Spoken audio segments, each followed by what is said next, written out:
Fasten your seatbelts. It's going to be a bumpy night. The following program contains scenes and language of a frank and explicit nature. Viewer discretion is advised.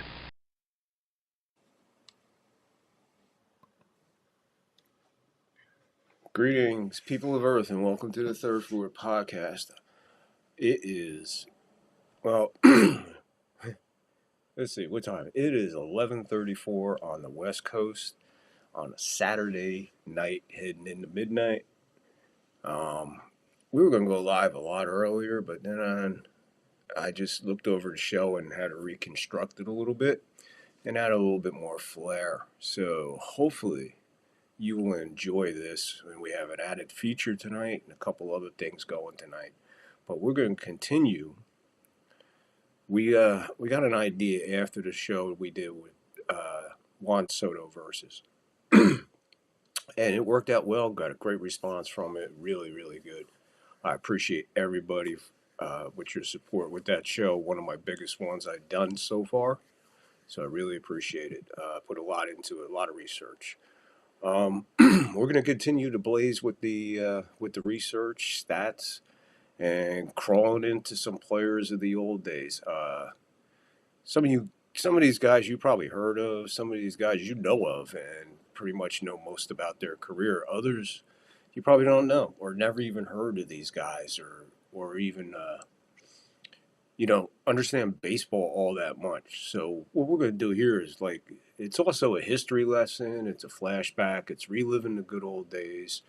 But it is too. It's a learning process. It's a history lesson, and so we all learn. I learned shit that I never knew, especially about players that I thought I knew a lot about. When you research and go down the rabbit hole, as we like to say, it's pretty cool. And there's so much out there, and so we're going to continue with doing the matchups and stuff like that, but we're going to put a twist on it. Here's what we're going to do. We're going to continue with the mystery Yankee. So what we're going to do is in the beginning of the show, we'll put up a picture of a Yankee from the past. You may recognize him, you may not recognize him. That's all part of it. But I'll put the picture up for a couple of seconds. If you think you know who it is, put it in the live chat. You feel real good about it, and you're watching on Rumble, give us a rant with the answer for sure.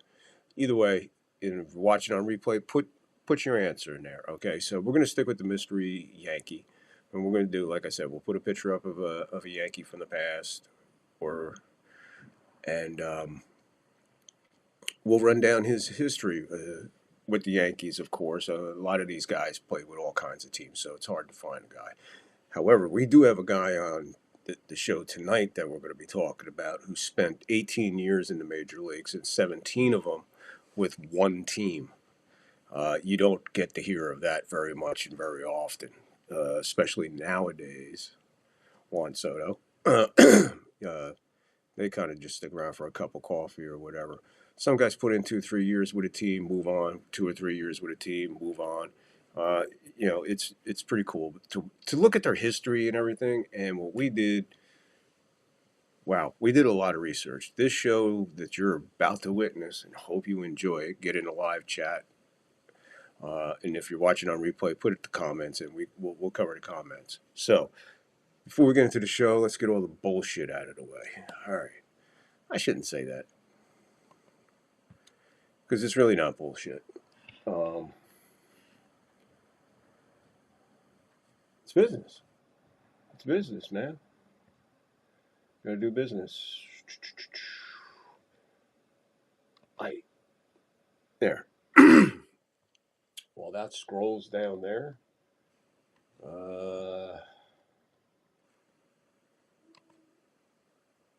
PayPal, Cash App, if you would like to help and donate to the show to help keep us going. We put a lot of stuff, a lot of time and effort into it, and a lot of money into it. There's all kinds of stuff that you can't see behind the scenes that we need, that we use, that is very vital to keep the show going. And if I want to do what I want to do and become the top dog on Rumble as far as sports goes, YouTube, there's a lot of competition out there, but we're hanging tough. And if man, we just need the right, we just need the right moment for it all to explode. And that's going to be because of you people out there that help us keep it going. So if you can donate to either one, Cash App, PayPal, they're both in there.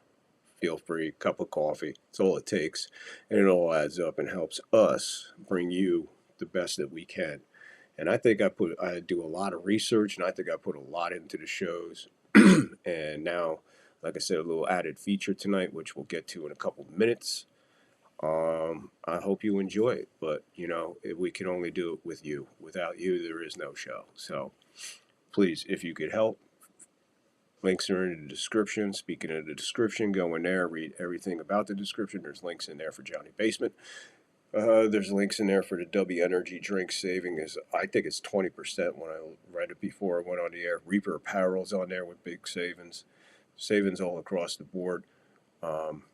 Rumble, hey, we got the rant going, and if you're watching on Rumble, hit the like, hit the follow. I know you can't do it on TV yet, so if you have it on your mobile phone, on another app or on your phone or whatever, that you can do a like and a share and a follow, do that. But if you're watching on TV, I understand, especially on Rumble. Unlike YouTube, you guys can like it if you're watching on TV. So like it, sub it, share it, hit the bell, do all the happy horse shit that there is out there. And we really would appreciate it. And like I said, cup of coffee, that's all it takes. All right, that's it for the ads. And let's do this. Man, there's so much to do. Okay, where are we going here? Alrighty. Give me a second. Like I said, I got a lot going on behind the scenes here tonight, fellas. Alright, so like I said, we're going to get going here. Like I said in the beginning, we're going to put up a mystery Yankee. If you know who it is, put it in the comment. Even if you're on replay, if you know who it is, when you're watching, put it in.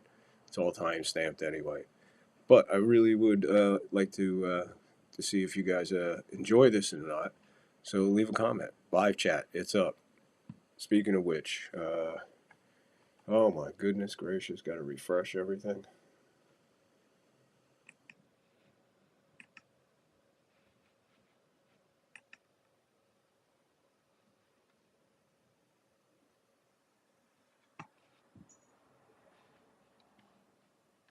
Okay.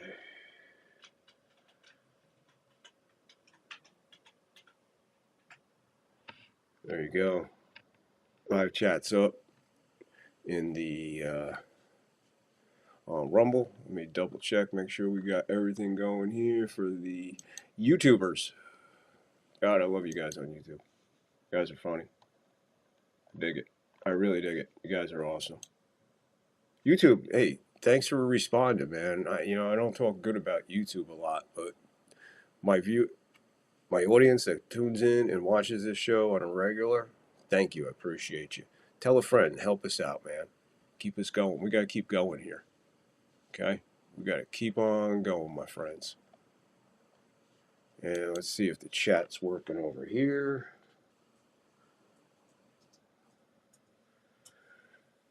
Yep, chat's working over there. All right. So if you're tuning in, you're just getting in, thank you. Appreciate it. Like I said, Rumble, live chat's up, YouTube, chat's up, everything's up. Let's get it going. All right. Let's see. Let's do this real quick. All right. There we go. Where's this mouse at? Oh. All right. Here we go. Time for our mystery Yankee, and then on with the show. We're gonna keep it going. Like I said, real quick. Let's do this because I want to lay it out. Okay, we're gonna do the mystery Yankee. While we're letting it mild for a minute or two for the mystery Yankee, that'll lead into the show of what we're gonna do. So I got the idea again from being in the basement, encouraged by something that Johnny said. He doesn't even know it, but he's a fountain of ideas for me in just little things that he says ignites the spark. So the response was very good down there, and I appreciate everybody in the basement and the people down under. Oh, by the way, Aussies, people down under, got something special for you. Before I get everything going, I'm going to help you out a little bit in baseball because I got a response that the show was good, but they have no idea what we're talking about. And that's just because of the slang in baseball, the numbers, and I guess the codes that we use or whatever. They kind of get the basics of it, don't get me wrong, but I think they're not quite understanding how the stats work. And I must admit, checking out footy stats is not the easiest thing in the world. All right. But I'm getting better at it and I just research it. So that's what we're going to do. I got something coming up for you guys. And so what we're going to do is with the mystery Yankee, usually has a specific position. So we decided that we're going to incorporate. We all are familiar with the old Abbott and Costello. Who's on first? What's on second? I don't know who's on third. I don't care as a shortstop, and then on and on. So what we're going to do is we're going to do the Mr. Yankee and one of those positions with a set of 3 other guys, including the person that we're talking about. You'll see how it works. For instance, well, I can't tell you because if I tell you tonight, it's already in the title. We have a Mystery Yankee, and then we have what's on second. So obviously, the other players that we'll be talking about tonight are second basemen. So we're going to look at a couple of guys who played second and had a good, unique, different type of career. But I think you'll just enjoy the path that we're going to take as far as that goes and how I set it up and broke it down and all that. But you know what? You're all confused. I'm fucking confused. I don't know what the fuck I'm talking about. But I think you get the gist of it. It's going to be a good show. It sounds complicated, but there's going to be a lot of stats, a lot of talk, some cool photos, and a couple other things. But first, I think we're going to give you one of the special things. So might as well test it now to make sure it works. What do you say? All right, so what we're going to do here, all right, let's see how we work this. It worked in rehearsal. It should work now. So what do you say we check out? Oh, let's check out Mickey Mantle hitting his 500th home run.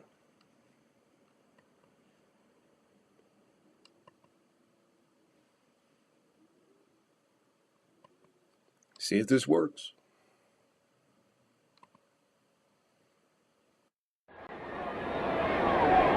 The Yankees go on the road and won't be back until Memorial Day. May the 30th, doubleheader against the Minnesota Twins. First game at 1. Here's the payoff pitch. It's a hit! There it goes! It's out of here!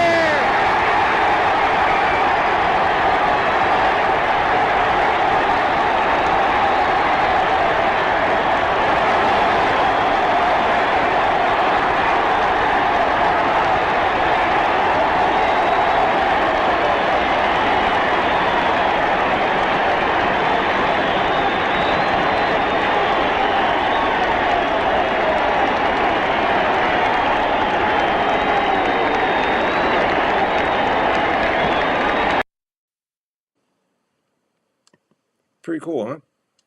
I thought that was pretty cool, huh?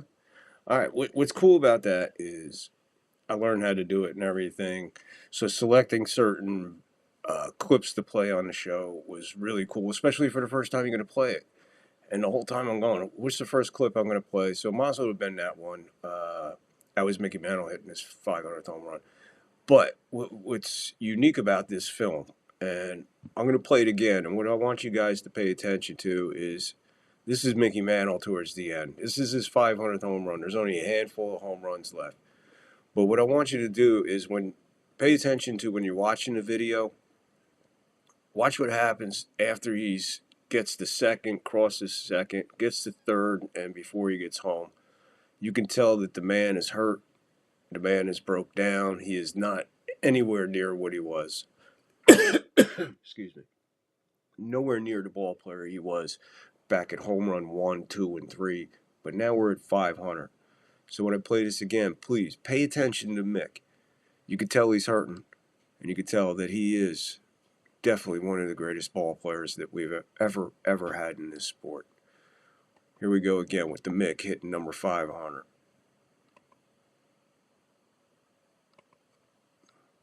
The Yankees go on the road and won't be back until Memorial Day. May the 30th, doubleheader against the Minnesota Twins. First game at 1. Here's the payoff pitch. He'll take it!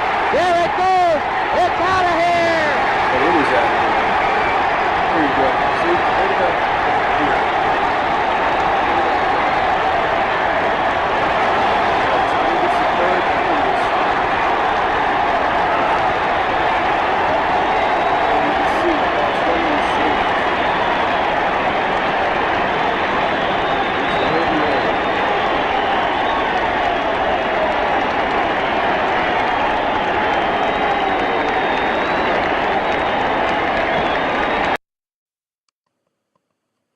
Mick was definitely something special.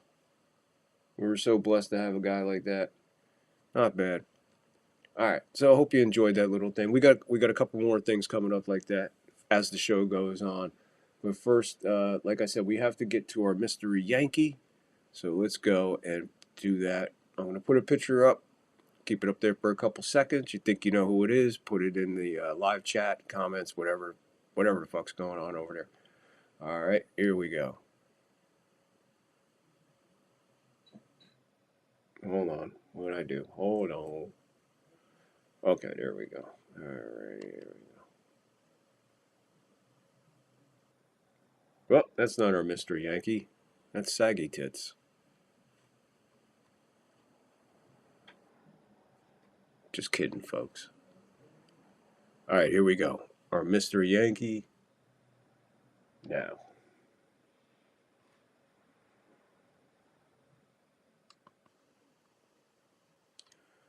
That's our mystery Yankee. Cool. All right. We'll get back to him in a second. So if you think you know who that is, let us know in the comments. Let us know in the live chat or however you're watching this. I keep saying live chat because that's what's up. All right. So let's get on with the show with the other added bonuses that we have here. And like I said, usually on the basement, we always go through all kinds of old-time Yankees. Guys who kind of made it, kind of didn't make it, and all that. Every now and then, there's a guy that comes into the league, and after like a half hour, they want to compare him to Babe Ruth. They want to compare him to Sandy Koufax. They want to compare him to Derek Jeter. They want to compare right off the bat because they're like, oh my God, look at this guy, or look at this guy and this guy. Well, I got a guy for you tonight. His name has come up in the basement, and there's another guy that follows usually with another name. There's another name that comes after this guy, but this guy comes up a lot. So, none other. Now, this guy was supposed to be the second coming of Mickey Mantle. This guy was supposed to hit 500, 600 home runs. This guy was going to be, like I said, the second coming of Mickey Mantle, Hank Aaron, and all rolled into one big ball. And here he is. See if you recognize this guy. I'm sure my Yankee fans out there will remember this guy. Oh, he was a classic. Like I said, he was supposed to be another Mickey Mantle. Hold on, guys. Yeah. Another Mickey Mantle? Not really. Kevin Moss, first baseman DH for the New York Yankees. His career spanned 5 years. 6'3", 195, big boy. From California. He only played in 406 games. 1,448 plate appearances, 1,248 at-bats. Crossed home plate 171 times.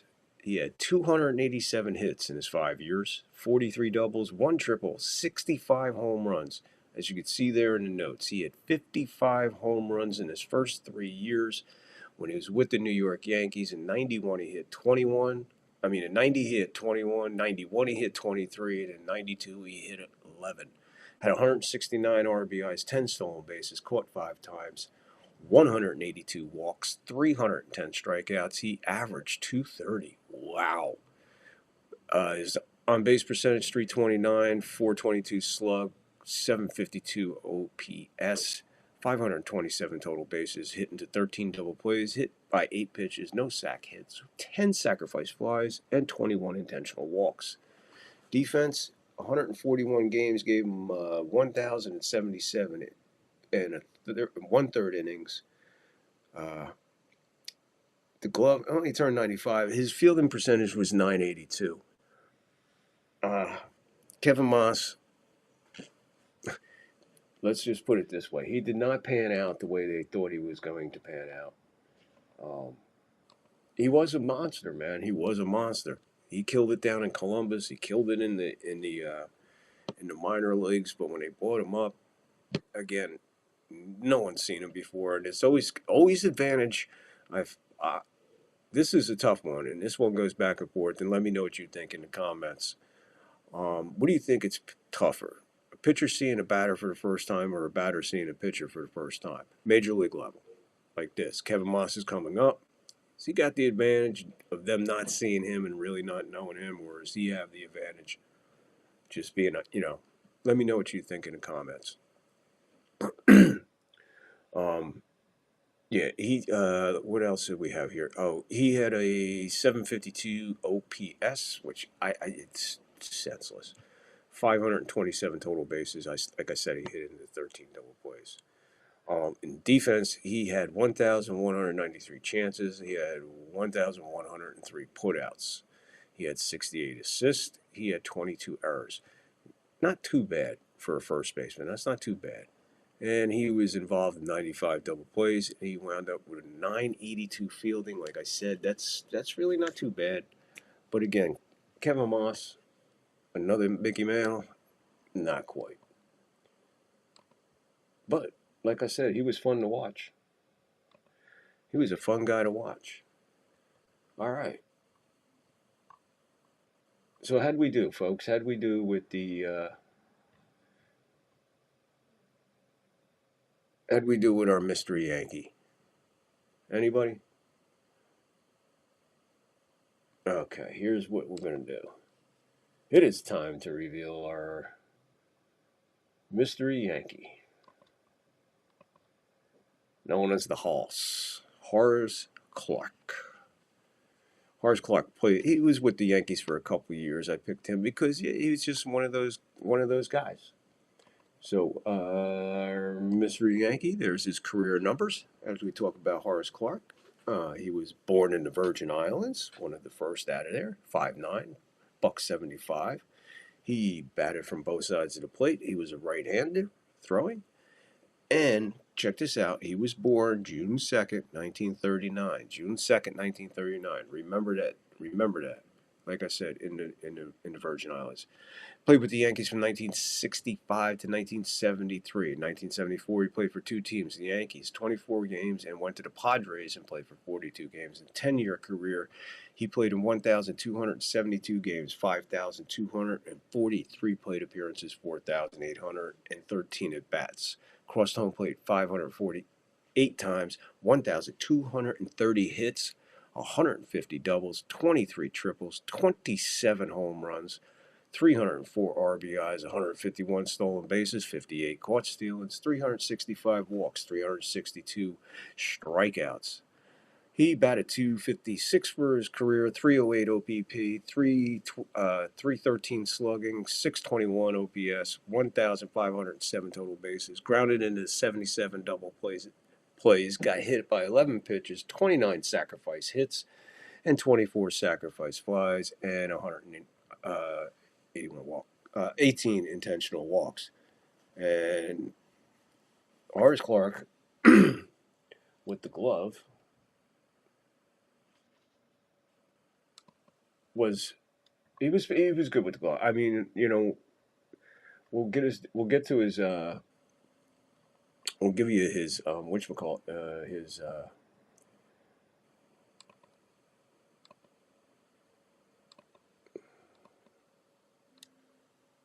give you his defense in a couple minutes. There's a couple more looks at Horace.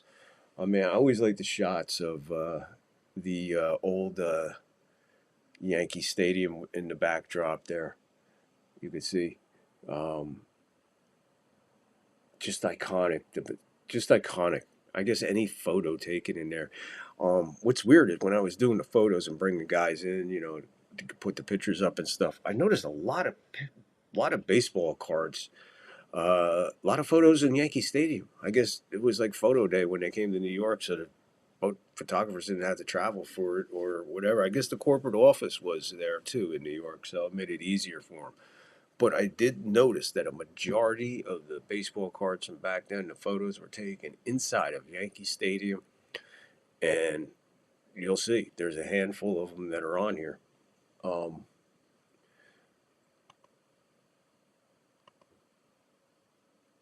like I said, Horace Clark uh, played with the Yankees 65, 73. He had a couple good years, strong years. He bounced around a little while. He really never, you know, challenged anything for like Hall of Fame or anything, but a good, consistent uh, second baseman. And he just happened to be teamed up with the shortstop, who turned out to be Mr. Gene Michaels, the Stick. We all know who the Stick is. A lot of people don't realize his playing career with the New York Yankees uh, was a good one. He had a good one. Here we're going to put up top. There you go. There's Horace Clark and Gene Michaels as the duo team. Gene, we know, all turned out to be one of the best uh, general managers the game has seen in the Stick. Gene Michaels brought a lot of great Yankees, to this team. Okay, he was responsible for a lot of stuff, man. A lot of stuff. Gene Michaels, amazing guy, great storyteller for the game. Um, yeah, the Stick was something special. The Stick was definitely something special. Um, Let me just move this one.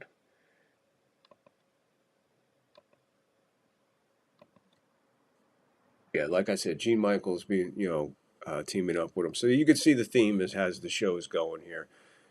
Our mystery Yankee was Horace Clark, who was a second baseman, and it's hard to do a second baseman without including his counterpart, the shortstop. So that's why we're going to do the second baseman and his counterpart for the most part of his career, whether it be with the Yankees or any other team. Like I said, we have a guy on this list that spent 18 years in the major leagues, 17 with one team, and he's coming up, and we're going to get to it. So there we go. Horace Clark and Gene, the Stick Michaels, played together in New York for a couple of years. Gene he was a stick. He was a big lean guy, 6'2", 183. Born June 2nd, 1938. Okay, is that crazy that you're going to play second baseman and your shortstop are born the same day, 1 year apart, and they wind up in the same infield, and they just happen to play in the pinstripes for the New York Yankees? I mean, how cool is that? That's pretty fucking cool if you ask me. So there you go. There's the Sticks. The numbers rolling by: 2,806 at bats, 642 hits, 249 runs, 86 doubles, 12 triples, 15 homers. Not a long ball guy. 226 RBIs, batted .229 for his career. 10 years. Pittsburgh, 1966. Dodgers, 1967. Yankees, 68 to 74. 75. He finished up with the Tigers. His defense, 913 games, 709 games at shortstop for the New York Yankees. Career numbers, 7,200 innings, 4,395 chances, 1,513 putouts, 2,721 assists, 161 errors, 524 double plays. Sorry, folks. And a .963 fielding percentage. Yeah, the fielding percentage might be pretty low there. I don't really think it says enough about it. Yeah, if you look at Horace Clarke, 1187 games, 10,000 innings, 6,303 chances, 2,802 putouts, 3,383 assists, 118 errors, 738 double plays, and he finished up with a .981 percentage. I feel that anything over 970 is pretty fucking good. It's pretty good. If you get any higher, you're in like in the 990s. Well, I don't know. We'd have to really research that one. Or 980s, 970, 985. That's pretty much, I guess, where they're going to tap out for their careers. We'll give them 10 years, 12 years, or whatever. I mean, we got to pick a number there. 8 to 10 years, whatever you want to do there. Anything above 970, 975, that's pretty fucking stout for your position. So there you go. There's our first combination that we have, and that is Horace Clarke, Gene Michaels, second baseman, shortstop, or New York Yankees. Yes. Let's move to our next pair. I think you guys are going to enjoy this one. I know there's some guys out here, but this is going to be an interesting story, people. I think you're going to like this one. This one is a little different. Anybody recognize that guy? Of course, it's Felix Millan. Felix Millan. Yes, Felix Millan. What is so cool about Felix Millan? Only the hardcore people out there know what this answer is.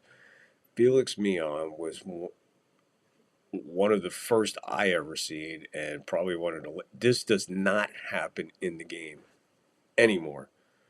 Not going to happen. You never see this anymore.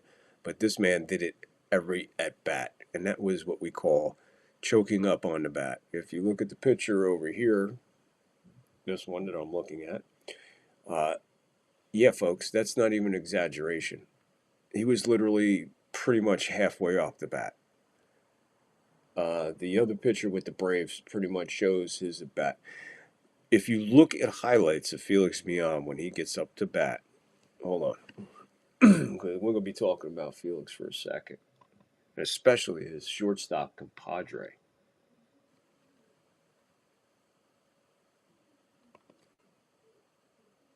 Especially his shortstop compadre, which we'll get to in a couple minutes. Yeah, 73 to 77 was his Mets years. Little guy, 5'11", 172.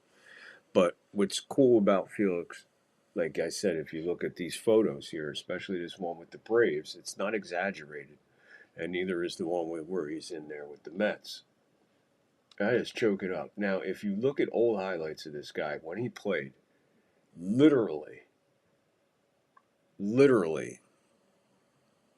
the knob of the bat is directly over the point on home plate in the strike zone. It's completely in the strike zone, the knob of the bat.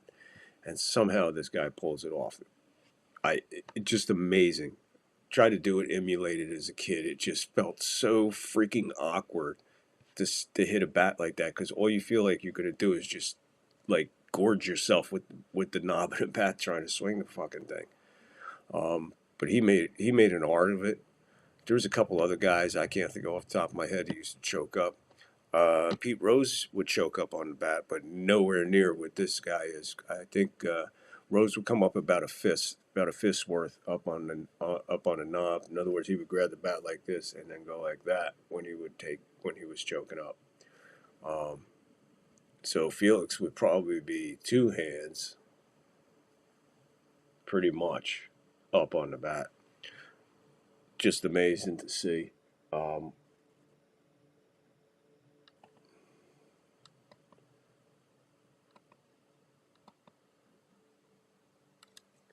Yeah, so Felix Millan, a good character to the game, brought a lot. Another island guy. He was from, I'm not even going to say, but he was from Puerto Rico. So he was one of those first cats that came over, off the island of Puerto Rico to play and made it. There was a lot of them. He stood out because he was unique. He was different. And he was a good little fielder, and he was a good little base runner. He had a lot going for him. I put these two pictures up because I believe that is a young Gary Matthews sliding in there. And of course, the other one is the great Lou Brock. I am not passing up a picture with Lou Brock in it, and it just happened to have Felix Mian in it. Lou Brock, no surprise, is safe at second. Probably one of the, if not arguably, the greatest base runner the game's seen. Yeah, Felix Mian, not known for the Powerball or the RBI machine, but he was a base runner, and like I said, a good little fielder. Good little fielder. His postseason. Let's take a look at his postseason as the numbers roll by there. 1969, he lost to the Mets in the National League Championship Series because he was on the Braves at the time. In 1973, he won the National League Series as a Met over the Reds 3-2. And in 1973, that same year, they lost to the Oakland A's in 7 games, 4-3. So he played 15 games, had 72 plate appearances, 63 at-bats, 10 runs, 16 hits, 2 doubles, 1 triple, no homers, 3 RBIs, no stolen bases, and not caught stealing, 6 walks, 2 strikeouts, batted .254. Those are his postseason numbers. But that's Felix Mian. And the cool thing about Felix Mian, as we move on with him, was his counterpart. Whoop. And his counterpart happened to be a very famous guy for all the wrong reasons. Bud Harrelson. Bud Harrelson is probably most famous known for his fight with Pete Rose. Bring that up. There you go. Pete Rose slid into second, Buddy and this and that, back and forth. But as you can see, Pete is about to connect with Buddy's jaw right there. Not good. And it couldn't have a better sign in the background. More gas. And this series was fired up. It was a great series. Buddy was definitely a really cool character, man. Doug, I really like watching him, man. Like I said, he was a really good one. He later played with, hold on, we'll get to it in a second. What the hell?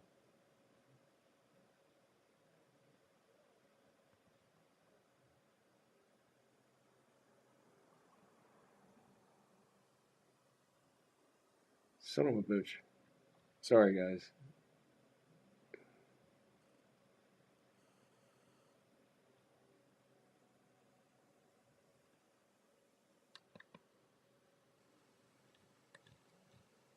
Oh, man. Okay. There we go. There's Buddy's numbers.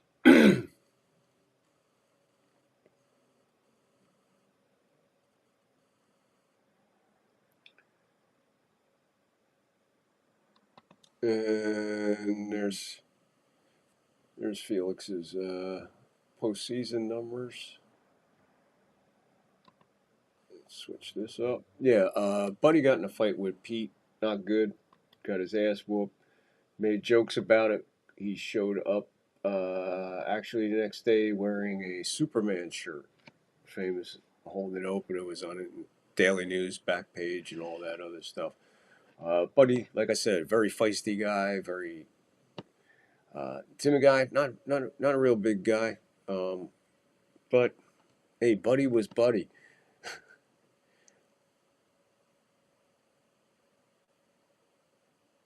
Sorry, just remembering Buddy in that fight with Pete Rose. He did get his ass whooped bad. But anyway, as we move on, there's his numbers, his defensive numbers postseason. Bud Harrelson's postseason numbers. 1969 National League Series versus the Braves. He was with the Mets at the time. His counterpart, Felix Mian, ain't there yet. So, yeah, Buddy Harrelson in the postseason 1969 versus the Braves. Mets sweep them 3-0. World Series, Baltimore. Mets win in 7 games. The World Series versus Baltimore Mets win in 7 games. 1973 National League Championship Series versus the Reds. The Mets win again, 3-2 in the World Series. They get knocked off by the incredible run of the Oakland A's, 4-3. He played in 20 postseason games, 81 plate appearances, 70 at-bats, 6 runs, 14 hits, 2 doubles, 1 triple, no homers, 6 RBIs, no stolen bases, no caught stealing, 10 walks, 10 strikeouts, and he batted 200. And that is the Mendoza line for those who are not familiar with all the crazy names and stats and legends that we have. 200, that's the Mendoza line. That's it. You hit under that, you're batting 199 and below, my friends. 300 on base percentage, a 257 slug, a 557 OPS, 18 total bases. He didn't ground into any double plays. He had 1 sacrifice hit, no sacrifice flies, 4 intentional walks. There's his defense for those postseason 20 games, 184 in the 3rd innings, 104 chances, 41 putouts, 62 assists, 1 error, 6 double plays turned for a 990 fielding percentage in the postseason. That's pretty good, my friends. So there you have it. Our second duo is done.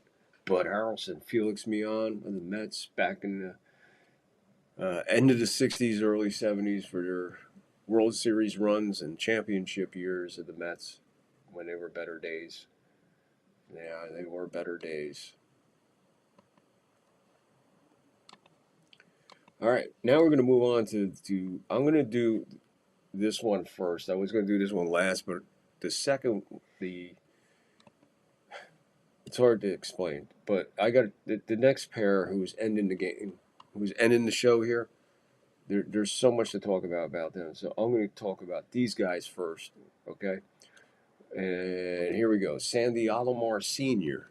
I'm sure you're all familiar with Sandy Alomar Jr., the great spitter, and his brother Roberto Alomar. This is Dad. This is where these boys came out of this guy's nutsack and just became one of the greatest trios known in baseball lore. Let's take a look at Sandy Alomar, and you'll really like the story that goes behind his shortstop that he played with. That's a story. All right. So we go back to here. I can't wait till I get a producer. That'll never happen. I ain't getting no producer, ladies and gentlemen. Righty.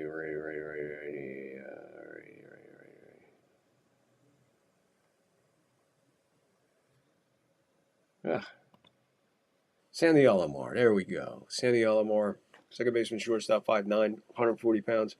Born October 19th, 1943 in Puerto Rico. War number 11. 1964, 1965 with the Milwaukee Braves. 1966 with the Atlanta Braves. 1967, 2 teams. New York Mets for 15 games and the White Sox for 12 games.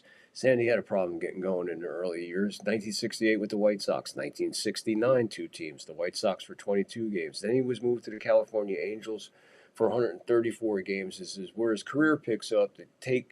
And the Yankees took notice of him. So in 1973, he came to the New York Yankees. He played 46 games in his final stint with the Angels in 74. And 76 games with the New York Yankees. From 75 to 76, he was with the Yankees. 77 to 78, he was with the Rangers. 15-year career for Sandy Alomar. He was a busy man. He had time to do that and give us 2 great ball players in the same thing. Speaking of ball, never mind. Never mind with that joke. 15 years, 1,481 games, 5,160 plate appearances, 4,760 at-bats, 558 runs, 1,168 hits, 126 doubles, 19 triples, 13 homers, more triples than homers, 282 RBIs, 227 stolen bases, got caught 80 times, 302 walks, 482 strikeouts, 245 batting average. Whew. Man, was he busy. 1,371 total bases. He grounded into 58 double plays, hit by the ball 3 times. He had 77 sacrifice hits and 18 sacrifice flies, and intentionally walked 17 times. Those sack hits, my friends, are bunts, moving people over. These numbers are staggering because nobody in the game even comes close to this anymore with these numbers of sacrifice hits that these guys laid down back in the day. That's why they're on this list. That's why they're on this show. If you're looking at closely at these numbers that are coming up for these guys, utterly amazing. Ninth, 3-2 game, 2 games, 1 game. Oh, that was the playoff series where Chambliss won it. And yeah, there was a question in there. Sandy Alomar got hurt, and who took his place? Who took Sandy Alomar's place when he got hurt? Anybody? Put it in the comment. Put it in the chat. If you know who replaced Sandy Alomar on that team when he got hurt that year for Chambliss home run, which was 76, who replaced Sandy Alomar at second base?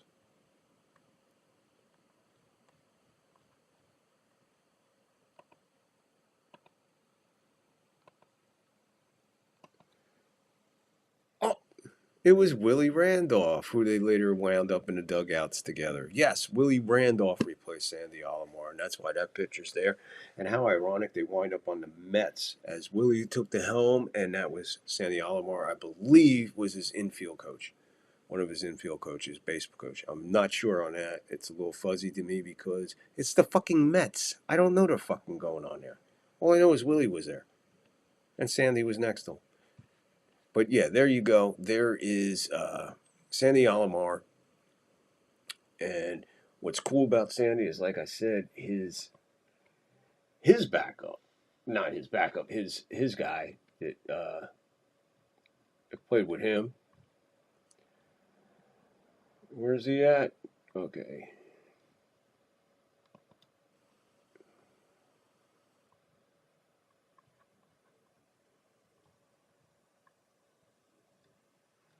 I'm going to switch this out. Boom, boom, boom, boom, boom. He played shortstop. Sandy Alomar played shortstop with Fred Stanley. Fred Stanley, who got hurt in the World Series later on, too. And who replaced Fred Stanley at shortstop lore? All right, that's Brian Doyle. All right, who became a semi-hero for the Yankee, and Yankee history lore he became. But Fred Stanley was the dude. Fred Stanley could play some freaking ball. So let's get to his numbers. Let's get Fred Stanley up here. There's Fred's numbers. And what I'm going to do is I'm going to put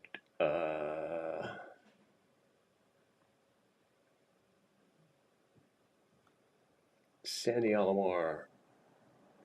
There's Fred and Alomar's defense. You can read that down there, and that's up there. But yeah, he originally started with the Pilots. But that must be one of those minor league teams, right? Nope. You see, the thing is that Fred started his career in Seattle with the Seattle Pilots. I know, folks, it's a crazy trip back and forth to Seattle. Let's not forget the Houston Colt 45s. Let's not forget them with Toy Cannon, Jimmy Cannon. All right, let's not forget about them.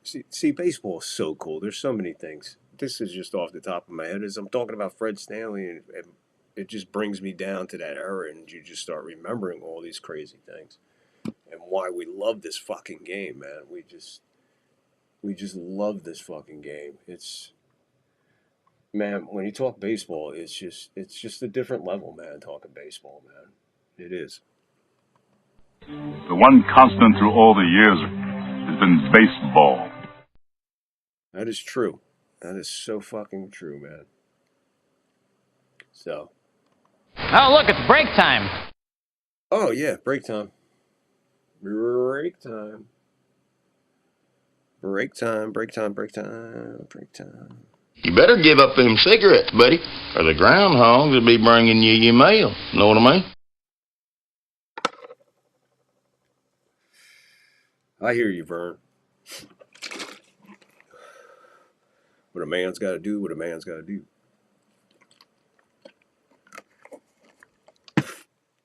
Keep it rolling, rolling, rolling. Rawhide. All right, let's keep going here. Where we at now? Where we at? Where we at? Where we at? Where we at? Where we at? Shit! I lost my place. Come on! Quit stalling! Whew, not stalling.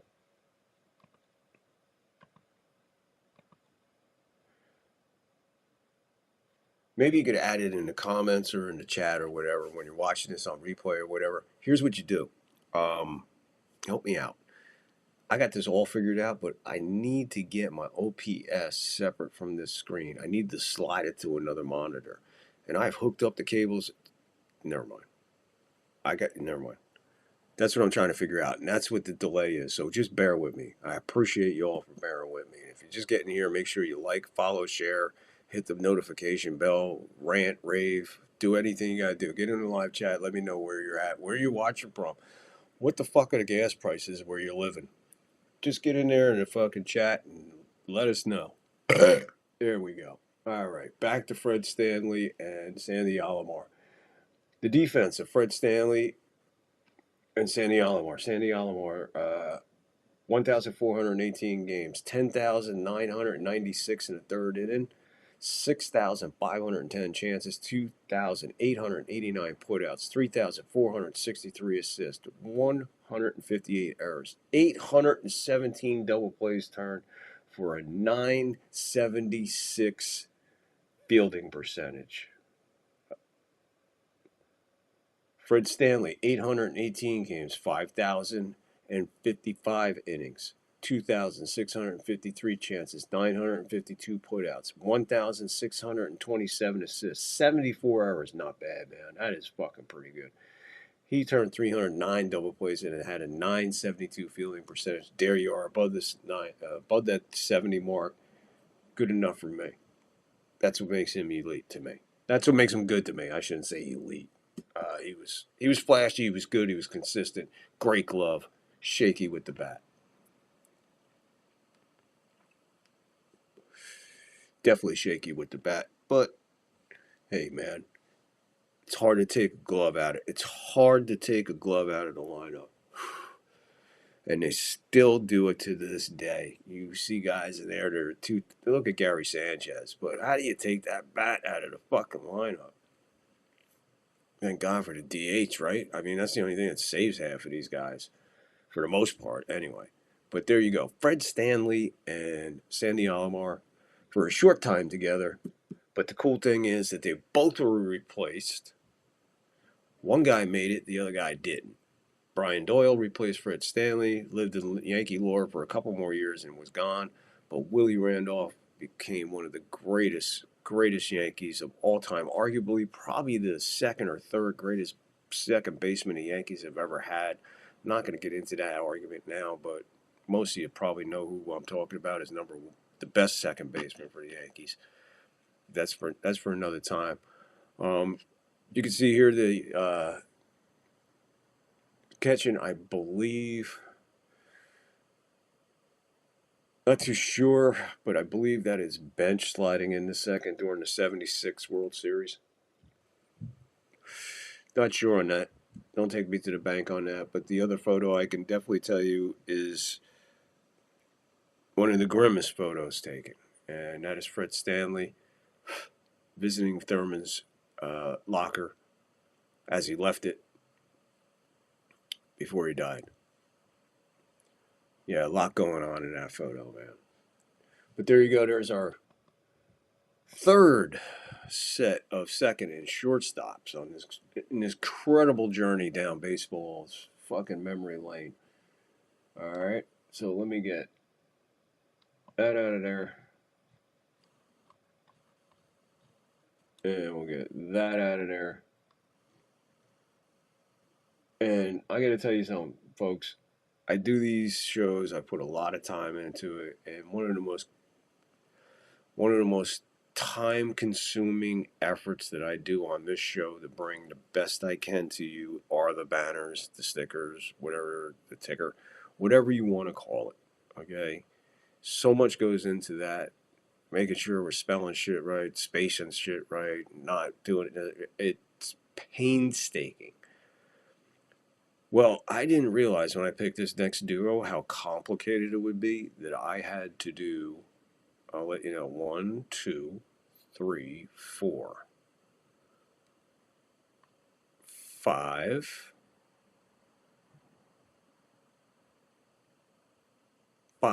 5 separate banners for this pair of second and shortstop as we go down. This pair is absolutely astonishing. When you talk about great pairs of second and short, man, look, I could start naming people, but I'm afraid I'm gonna forget somebody. Uh, Willie and Bucky, uh, right there. I mean, Willie and Bucky.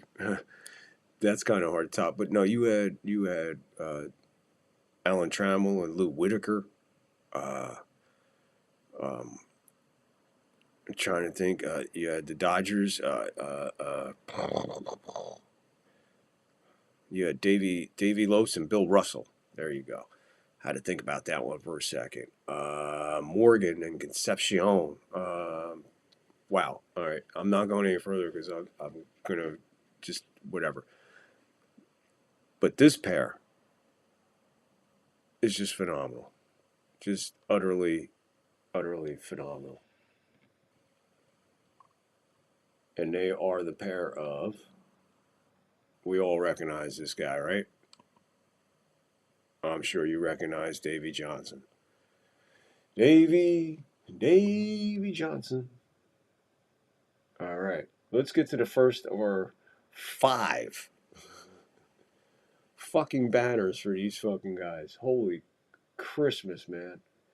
All right. Davy, let's take this. We got to take this easy. Davy, God bless Davy, man. Davy 6'1", 170, war number 6. 1965 to 1972 is when he's playing with the guy I picked for him to play. He 65-72 with Baltimore, 73 to 75 with the Braves, 75 to 76. Played one game and he was injured. Lost 75 to 76. 1977 he wound up with the Phillies. That was the end of his.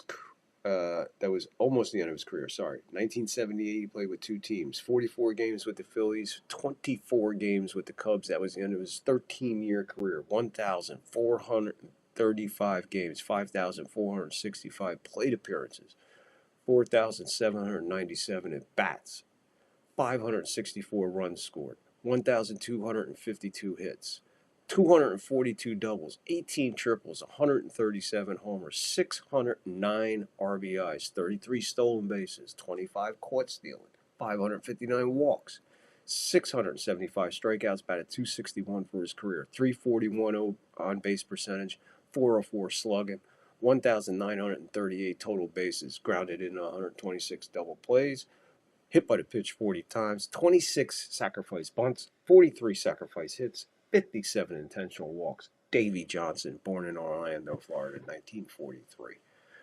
Wow.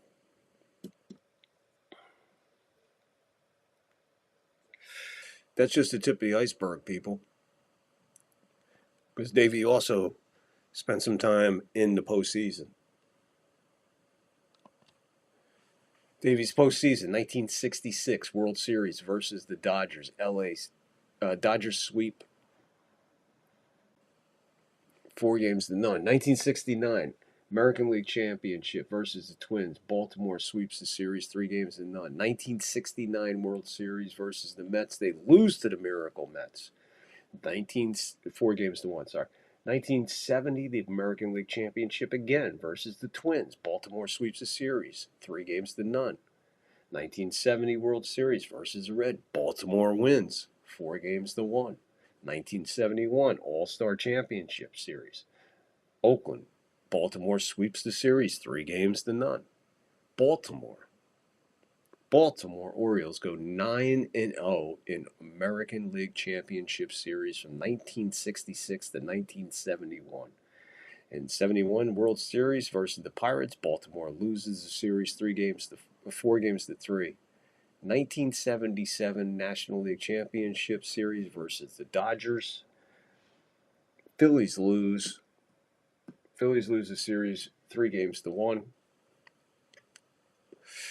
His defense, 1,403 games, 11,682 and 2/3 innings played, 7,343 chances, 3,862 putouts, 3,339 assists, 142 errors, 860 double plays turned, and he comes in with a 981 fielding percentage. Not done. Postseason, 31 games, 277 innings, 152 chances, 82 putouts, 69 assists, one error in 31 games, people. 152 chances, one error. Turned 19 double plays. He came in at a 933 fielding percentage. Davey Johnson, postseason, unfreaking believable.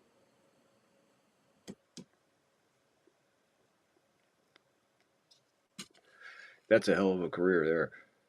And we're just getting started. You ain't seen nothing yet.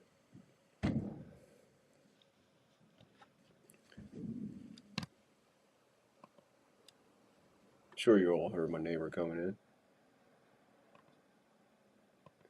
Here's Davey in World Series action.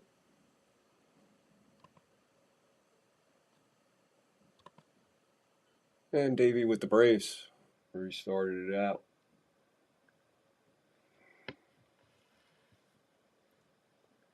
Davey Johnson, again, one of those guys that evolved with the game, became a coach, became a manager, a very successful manager, doing something that hadn't been done since 1969, and that was bringing the Mets a world championship. And what a cocaine-fueled team he had, man. Man, he had it fueled. Those boys were fueled on cocaine. When they saw what the guys did on the other side of the Hudson there at Giant Stadium winning the Super Bowl, cocaine-fueled winning Super Bowl season,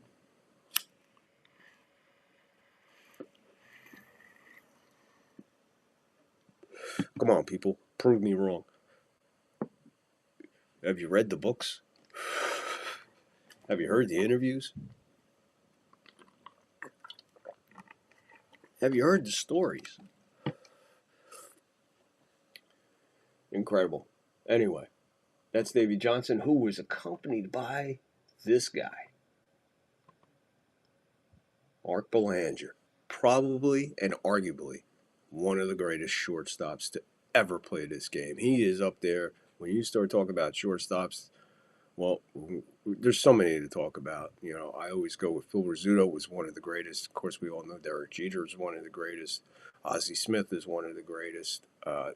Again, I don't want to get into all Nomar Garcia Parra. There's a lot of shortstops in this game. This guy was definitely a cut above the rest.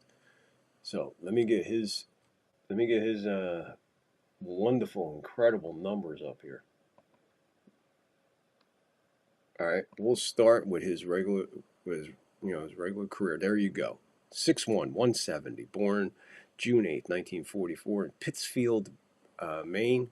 He died October 6th, 1998, very young, in New York. He batted right through right, more number 7. 1965 to 1981, he played with the Baltimore Orioles. 17 of his 18 years. 1982, he played with the Dodgers. 18 years. 2,016 games, 6,602 plate appearances, 5,784 at bats, 676 runs scored, 1,316 hits, 175 doubles, 33 triples, 20 homers. Another guy with more triples than homers. 389 RBIs, 167 stolen bases, 75 caught, 576 walks, 839 strikeouts, batted .228 for his career, had a .300 on-base percentage, .280 slugging, 1,617 total bases, 83 ground into double plays, 42 hit by pitches, 155 sacrifice bunts, 45 sacrifice hits, and 22 intentional walks. Belanger was a beast, not only with the glove. Most of those numbers that you see in there, all those numbers are so crucial to what he brought to the Baltimore Orioles during that stretch of time. And in all those years that he was there, all 17 of them, was action-packed. When it came to playing shortstop, this guy was a textbook. And they really, really, really, honestly to God, don't make him like this anymore. This guy was an absolute beast of a baseball player. I mean, I don't even know how else to put it. Not only that, he's a good-looking guy. Look at that swing. Look at the weight. Look at the foot. Look at the front foot. Look at the back foot. Everything's pointing towards the pitcher, just like it's supposed to be. Look where his hips are. Look where the ball is. Look where the bat head is. Look where his head is. Look at his arms. Look at the extension. That's hitting, folks. That's textbook picture of what it looks like to come straight across through the ball with an absolutely perfect swing. Like I said, that front foot pointed directly at the pitcher still. The back foot, still the toes are pointing towards the home plate. Knees locked, weight forward. Everything perfect right there. Shoulders, absolutely incredible. Look at his hips. The line on his pants goes straight up, folks. These guys are well a cut above the rest. And quite honestly, a lot better of ball players than you have today. And these guys didn't have half of what they have today. That's what makes these fucking guys so elite. That's what makes these guys so special. That's why I spend so much time looking at these guys and researching it and make sure I can give you every single available stat that there is with these guys, okay? All right, here we go. This is his postseason. We're going to do his postseason. 1969 American League Championship versus the Twins, 3-0. In the World Series versus the Mets, they lose to the Miracle Mets, like I said, 4-1. 1970 American League Championship Series versus the Twins, Baltimore wins 3-0. World Series, they beat the Reds 4-1. 1971 versus Oakland, they sweep them 3-0. World Series, they win 4-3 against an incredible Pirate team, man. 1973 versus Oakland, they win. Baltimore loses in 73, 3-2, ending that streak. And 74, they got Oakland. Oakland wins again. You weren't stopping Oakland at that point. 1979, the American League Championship, beat the Angels 3-1. World Series, Pirates win it again, man. So the Pirates had the Orioles number when it came to the World Series. He played in 43 games, had 143 plate appearances, 126 at bats, 17 runs scored, 23 hits, no doubles, 2 triples, 1 homer. Again, more triples than homers, 7 RBIs, 1 stolen base, none caught, 15 walks, 14 strikeouts, and he batted .183, well below the Mendoza line, .270 on-base percentage, .238 slugging, 38 total bases, grounded into 1 double play, no hit by pitches, 2 sacrifice bunts, no sacrifice hits. He got intentionally walked twice. His defense, 43 games, 341 in the third innings, 192 chances, 62 putouts, 124 assists, 6 errors, 17 double plays turned, .969 fielding percentage, just under that 970 mark that I like so much. I'll give it to Belanger because, come on. If you've seen half of the plays he made, you'd be astonished. I mean, just go back. They're all over YouTube and everything else. These guys are just, like I said, just a complete and total cut above the rest.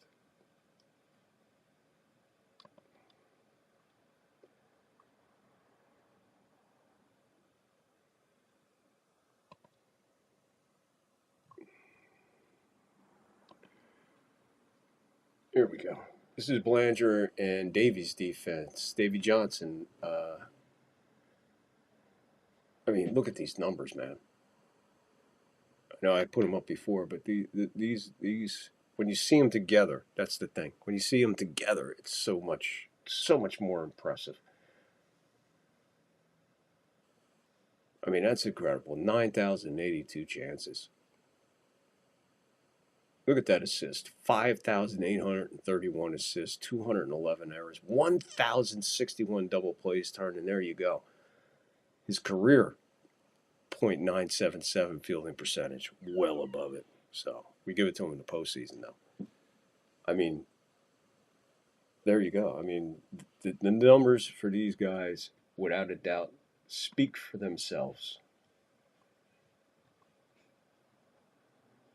Mark Belanger, Davey Johnson, just, again, an amazing, amazing duo in the middle of the infield.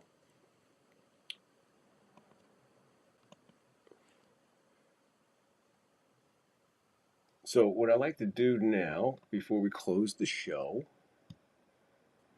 is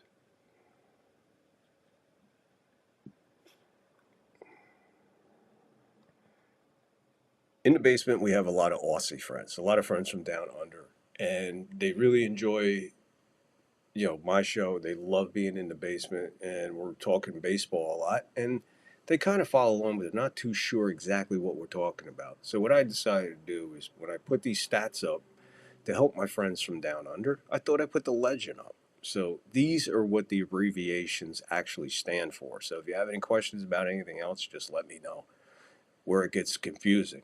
But like I said, I put all the stats down as they show them and just what they mean. So hopefully this will help a couple of you guys from down under to understand what we're talking about. Like, for instance, SB, stolen bases, CS, caught stealing. We got that. BB, base on balls or a walk. SO or K equals a strikeout. BA is your average, your batting average. Now, your OBP is on base percentage. That's when you take your hits, your walks, your reach on errors, hit by pitch, whatever, put it all together and divide it with your at bats, and then you get your on base percentage. Slugging percentage, your OPS is it's just, who cares? It's a useless stat. I mean, really, seriously. TB does not mean tuberculosis, it means total bases. GIDP, ground into double plays. Hope that one helped you. HBP is not a drug, it is hit by pitch. SH is not short for shit, it is a sacrifice hit or bunt. That's what a sacrifice hit. Sacrifice fly, we all know that, just a long fly ball trying to hit one out, and you get lucky and you wind up with an RBI or moving a man over. So that's your sac fly. IBB is an intentional base on balls or an intentional walk. Now they just put four fingers up, which to me is fucking ridiculous. Takes so much out of the fucking game when they do this stuff. So hopefully that'll help you out a little bit, fellas. That's the offensive portion of it. So next show I'll put up the defensive legend for you to help you out in what we're talking about with the defensive legend for abbreviations. So there you go, guys. Hope you enjoyed that. My little Aussie friends. All right, I think that might be it. I think we covered everything. We cover everything. I'm looking. Yeah, we covered everything there, folks. So again, if you're tuning in, appreciate you very much. Appreciate you for logging in here and having a good time with us. We enjoy bringing you this show. And, hold on. And we'll bring that over there. Put that there. Bring that there. Put this there. And that goes there. Let me do something real quick here. I wanted to show you guys something, share something with you again. So let's see if we can do this. In the beginning, I showed you Mickey Mantle hitting his 500th home run. We saw him break down a little bit to just see how hurt he really is. Now let's take a look at some unique film that I found of Babe Ruth and Lou Gehrig taking some batting practice And using the same, I believe it is a 40-ounce bat. I'm not sure. But look at this piece of lumber that they're swinging. Pay attention to what they're doing here. Just watch these guys, what they were all about back in the day when they were pulling this stuff off. Here's Babe Ruth and Lou Gehrig on a little batting practice.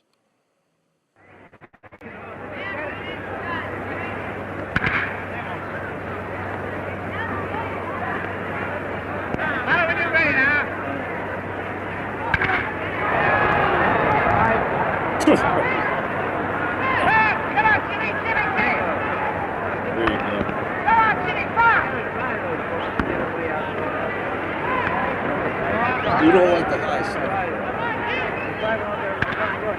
How's it feel? Look at that sound coming up from the back. Look. This guy's throwing heat too. Back.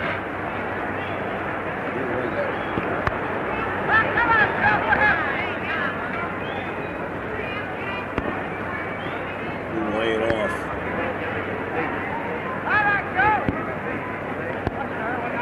Trying to hit him.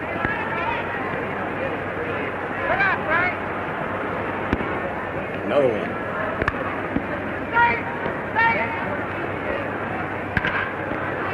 Ooh, got that last one out. There you go, run it out. That's so cool. All right, got one more for you. Hope you enjoy it. This one, arguably, okay, I'm saving this one for last because I'm going to let you in on a little something special. One of our upcoming shows. Could be the next one or the one after the next one, but I'm going to do a show and we're going to call it, or we're going to call it, There Is No Greatest Baseball Player Ever, and I'm going to tell you why. So tune in. Make sure you tune in for that one. I hope that one gets you. There is no greatest ball player ever, and I'm going to tell you why. Trust me, we know what we're fucking doing here on the show. All right, here we go. Last one. I think you'll really enjoy this one. And what I meant by that is there is no greatest baseball player ever. Because when we get into the argument, it's this one, it's that one, it's this one, it's that one. A lot of people say it's this guy. I mean, if gun to my head, I probably would pick this guy. But let's take a little look at, well, you'll know who it is.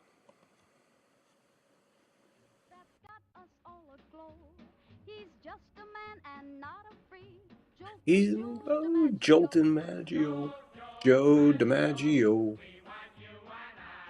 He tied the mark at 44, July the 1st, you know. Since then he's hit a good 12 more. Joltin' Joe DiMaggio, Joe DiMaggio. Man, look at that. He's something else, man. Woo! Joe down in the dirt swinging. Got up quick though.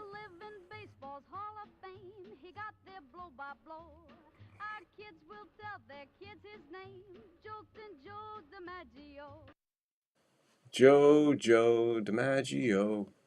We want you on our side. Joe DiMaggio.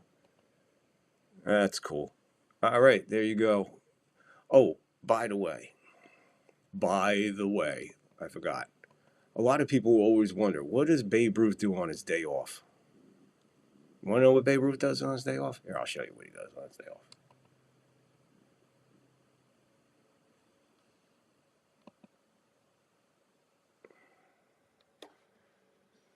That's what the Babe does on his day off. Catch some fish, drink a couple beers, hang out a little bit. That's not all he does. That's not all he does. You know what else he does after he's done drinking the beers and catching fish?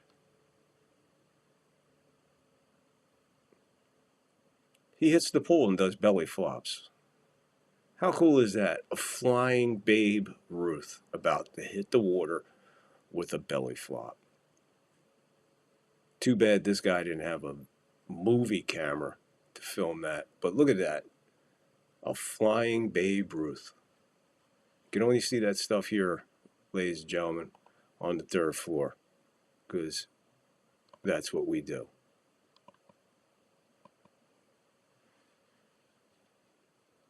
Flying Babe Ruth, batting practice, 500 home runs of Mickey Mantle, a breakdown of the 4 second baseman shortstop combinations in the game. Not the greatest of all time, but just very cool, unique, great, consistent ball players of the day. And I just gave them to you and broke them down. You do what you want with them. The numbers are there. Their legacies are there. Their Hall of Famers are there. There's so much there. So on the next show, like I said, we might be doing There Is No Greatest Baseball Player Ever, and I'll tell you why. But the next one of these we're going to do, I don't know. He's on 3rd. Exactly. So be ready for that one. Mystery Yankee, and I don't know. He's on 3rd. That's our next show. So until next time, we appreciate you coming up here on the 3rd floor and hanging out with us. We really, really do. There's nothing like it. And again, like I said, if you could help the show, please get into the descriptions and help us out. We would really appreciate it.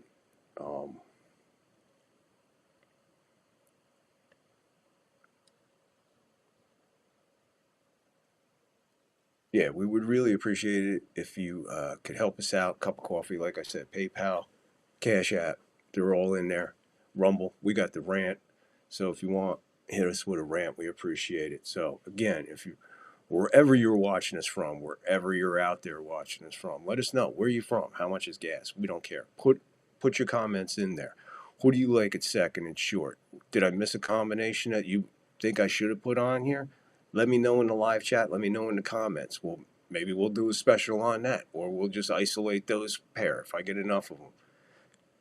We'll see what happens. More than happy to do the research and go down the rabbit hole. Why not? I mean, it's baseball, man. The greatest pastime. Love it. I just adore this game and love this game so much. But so it's always cool to bring you the best that we can, and to bring you the best that we can. Like I said, if you could help us out, we really appreciate it. Cash App, PayPal, everything's in the description. Johnny Basement's in there.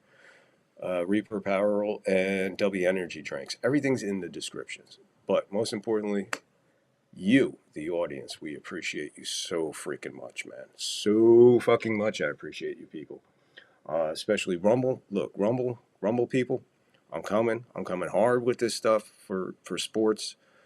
I want to bring a whole nother fucking level of sports to this, to Rumble, and grow with it, man. I mean, we all know we're all on Rumble. We know why we're here and we're doing things, but we also got to know there's other creators with other aspects out there. There's a lot of cool stuff on Rumble when you get past the politics and all the other stuff. So hang in there with us, Rumblers.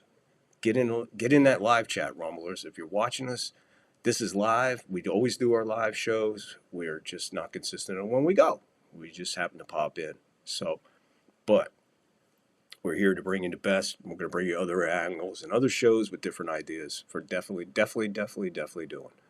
So, again, thank you for tuning in tonight. We really appreciate it. Again, Davey Johnson, Mark Blanger, Sandy Alomar, Fred Stanley, Horace Clark, Gene Michaels, and just amazing ball players, man. So I hope you enjoyed all the hard work that we put in for this show and brought it down to you. And again, we got more coming, plenty more fucking coming, without a doubt. So let's get ready to wrap this up. And Any of this getting through to you, son? I hope it's getting through to you. Because I don't want you all to think I'm... All right, let's go. Let's get out of here.